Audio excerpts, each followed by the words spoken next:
You are listening to the Walking Leader podcast with your host, David Guerra.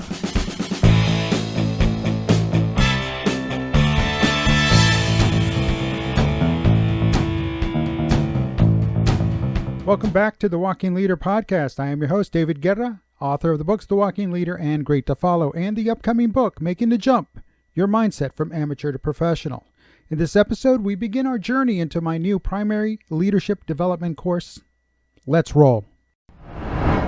Welcome to episode 1 of the Primary Leadership Development course. I am David Guerra. So, without any further delay, let's get down to brass tacks.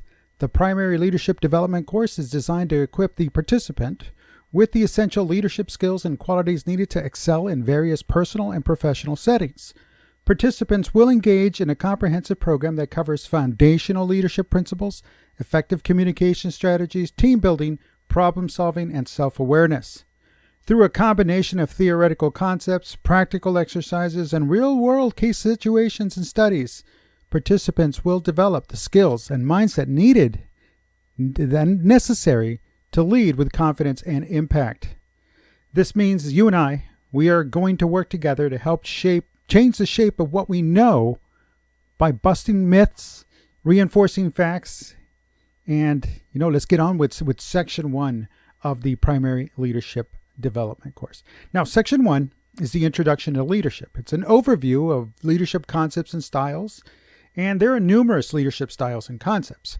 And for the sake of time, I'm not going to bog you down with too many concepts right away, but I am going to break a couple down. Let's say 4. Concept 1 is the trait, trait theory, where certain personality traits make a leader. It's where they say leaders are born, not made. It's the other way around, really, but that's my personal opinion. But there is one that does cover that leaders are born, not made. Next, concept number 2 is the behavioral theory, where certain behavioral traits of individuals determine whether they are leaders or not. And this I do believe. This really does come into how we're born, genetics, how we're raised, the environments we're raised, and those that are around us that influence us. That one I truly believe in. Then there's the situational theory. That's concept number 3. And that's how an individual behaves in certain situations, and it determines leadership competency. That's that fight or flight. The fight or flight. You're going to stick around, you're going to fight, you're going to push through. In the military, as an infantryman, we're taught to run to where the fire is, where the action is taking place, and others will run away from that. And that's, again, determines leadership competency right there. So if you've got that situational awareness and you know what to do in that situation, either fight or flight, then that determines what that's going to happen. Then there's concept number 4, management or transactional theory. Now, successful leadership to determine appropriate sources of motivation to get results. All right, so what does that mean? That means successful leadership is to determine the appropriate sources of motivation to get results. So a management or a transactional theory will depend on the situation. It runs on the concept of rewards and recognition. So you understand everybody's different. Everybody's going to have their own unique way of getting things done and how they need to be motivated. Everybody's going to be a little unique. This one might be a little more work related, put in more work because you have to get to know everybody. But shouldn't a leader get to know the people they're leading? That is true. They should. And therefore, management or transactional theory, where, I'll give you the motivation, you give me the results, that works. But again, it might not be for you, but we'll talk about that. Now, the importance of leadership in personal growth. There are several more leadership concepts, such as authoritarian leadership style, transformational leadership, democratic leadership, servant leadership, charismatic authority, and bureaucratic leadership. Now, so let's move on to that. And let's figure out how this all figures into personal growth, and we'll get back to that in just a second. So, there are just as many leadership styles as there are concepts. Now, each style is unique to the individual, and some leaders may find it easy to move among the different styles, and there are others that will find the one that works for them and they stick to it, and that's okay. You'll find that there is also no cookie-cutter approach to leadership styles. So as I mentioned, there's the autocratic leadership style, that, quote, authoritarian style of leadership, end quote. Well, this type of leader is someone who's focused primarily on results and team efficiency. Autocratic leaders often make decisions alone or with a small and trusted group, or expect employees to do exactly what they're asked, or do as I say. Now, as long as they're doing what they are also saying, then that's a good thing. That's a good type of leadership. But again, sometimes as actions take place, yes, someone needs to lead that group. Someone needs to make those decisions. We're going to go right instead of going left. Then, of course, there's going to be those times where people will say, we need to go left. And then maybe we'll come back to the right. But it's all unique. It's all unique. So for autocratic leadership, it's a good one. You need it in those unique situations where it's called upon, but it might not serve all the time. All right, coaching leadership style. That's another one, coaching leadership style. A coaching leader is someone who can quickly recognize their team members' strengths, weaknesses, and motivations to helping each individual improve. And that's part of being a good coach. Football coach, right? Basketball coach, sports athletics. Yeah, it's kind of what we'll see when we talk about coaches, but that they recognize that their team members all have unique skills and abilities that they bring to the organization, to the team. And if we're not addressing those, if we're not recognizing them, then we got problems. But a good leader, a leader with a coaching style will definitely goes out of their way to get to know those individuals and figure out what makes them tick, and figure out what's going to take to make each individual not only improve, but to succeed. All right, the next one, I'm kind of indifferent about it, because it's one of those you hear about, and sometimes it gets a negative connotation, but sometimes it's what's best. And that's the laissez-faire leadership style. The laissez-faire leadership style is, and I quote, the opposite of the autocratic leadership type, focusing mostly on delegating many tasks to team members and providing little to no supervision, because a laissez-faire leader does not spend their time intensely managing employees, but they often, they often have more time for other projects, unquote. Now, what I'm getting at here is that type of leader, though they may, hands off, back off kind of thing, let the subject matter experts in the SMEs in their group, in their team, do what they know what to do and do it best. And that works. That works. But when it doesn't, then definitely that laissez-faire leadership style is going to change, and it's going to get autocratic real fast. And that should be it, because if the leader recognizes something's not working with that, letting them do what they're hired to do, and it's not working, then they definitely have to step in to get it solved and get it resolved as quickly as possible. Again, it's neither here nor there kind of situation. It's all, what am I getting? It's situational. It is situational. So keep an eye on that. But laissez-faire, like I said, it's gotten kind of a bad rap. It's kind of like, no, they're all standoff and they're not, the leader's present, but not. No, there is some involvement. There has to be involvement, because it does involve the leader, the leadership, getting to know their people, to know that, hey, the team members can do this. If they had no confidence in the team to do it, then it would not be a laissez-faire leadership style.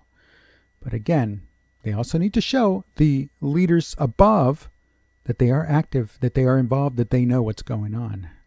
All right, the next leadership style is a pace setter, and quote, most effective for achieving fast results, end quote. However, this is not always the best option for a team who needs mentorship or who needs feedback. And this would definitely be one of those ad hoc teams that are quickly put together. They've got to get results quickly.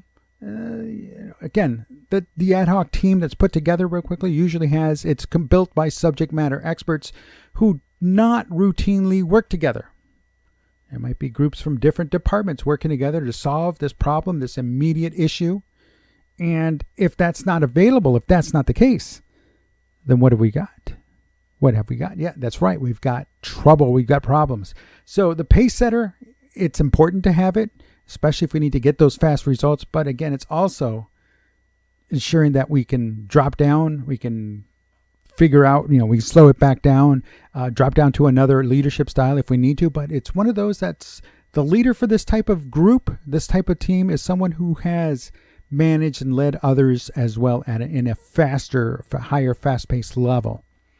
Alrighty, next is the visionary leadership style. Now, the visionary leadership style, this is, again, one of those you got to pay close attention to because you can quickly slip away from this. They quote, possesses a powerful ability to drive progress and usher in periods of change by inspiring employees and earning trust for new ideas, end quote. Again, but if the new ideas are going down, they start off on the right path, the right footing, but then it quickly takes a whole different direction. Now we've got a problem. So that visionary might have been short-sighted, not over the horizon. And for a visionary leader to really truly be effective is to have vision near, far, and over the horizon, and constantly adjusting as it goes on. That's the only way. They can't be bogged down by just one type of vision, near vision, you're nearby, or far, just a little further away, or over the horizon and not adjusting after they've already looked to see what's going on. So again, be careful with this one. And as you figure out what your style is, well, you'll see. Some of these will work. Some of these might be employed, and some of those need to be stopped. So again, as I mentioned, there are numerous leadership styles and theories. Do not feel overwhelmed by the number of styles and theories that are out there. Now, which one is right for you? Well, that's completely up to you. And how you will get the leadership style that is right for you it's going to take three things. Thing one, it's going to take time. It's going to take experience, and it's going to take knowledge. Wait a minute. Time, experience, and knowledge? Hey, isn't that the formula for wisdom? Seriously, add time, experience, and knowledge together, and in more cases than not, you're going to get wisdom. Hopefully the kind of wisdom that people will use for good, especially when it comes to mentoring and leading others. Now, I want to take a moment to remind you that we've just started this process. There are about a total of 10 episodes in this primary leadership development course. So please know there is more to this course than just the audio in this podcast. And I'm going to invite you, and I'm inviting you now to continue. And if you need more, it's there. And I invite you to visit my website, daveguerra.com/primary. Again, that's Dave Guerra, my website.com/primary, PRIMARY, primary leadership development. And there you're going to find the course material such as this audio, a video or two, some PDF documents for you to download, and other training material to help you move through the entire course. And it's going to be broken down by the 10 sections. So when you go there now, it's going to have section 1, this section. And it's going to have the video, it's going to have this audio, some handout material, homework, and we'll move on to the next one. And then when the next one opens up, I'll open up the link to the next one, and so on and so on. So be on the lookout for that. Now, I did mention it. So let's get on to homework. And yes, there is a homework portion of this section. And what would any course be if you did not have any homework? The homework assignments are designed not to be difficult, but they will involve you to put in your work, to put in your own unique responses. Because again, this is centering on you and helping to develop your leadership, right? Primary leadership development. So it's all about you. So here's your today's homework. So for section 1, your homework assignment is to, in writing, you're going to put this down in writing, determine what you would consider to be your current leadership style and what concept best currently describes you. Now, of the concepts I mentioned, which one describes you? Now, I added the words current and currently solely because by the end of the course, you may find yourself identifying with a completely different concept and use a different leadership style. And that's okay. That's part of growth. You don't need to stick with one. As I mentioned, some of these can be interchangeable, or you might have to move from one style to another, all depending on the situation. So get yourself a notepad, one that you're going to use for the remainder of the course. Right? You're going to put down notes starting now, and then as we move through it, you're going to be able to reflect on how much or what has changed. So start taking notes, and also use it to do your homework. So enter your homework, title it, homework section 1, and then answer the questions. What do you consider to be your current leadership style? And what concept best currently describes you?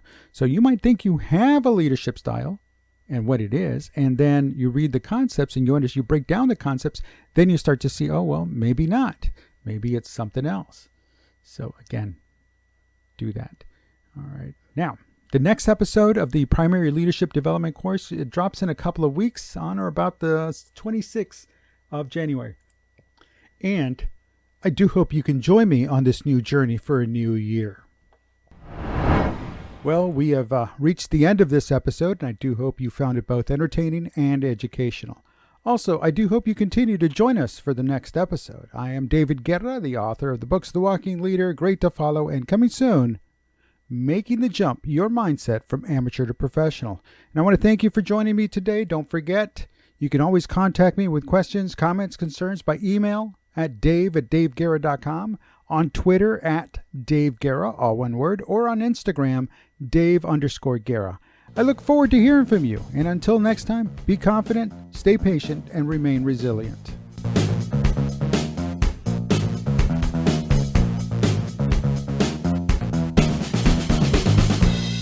The Walking Leader podcast is a David Guerra presentation.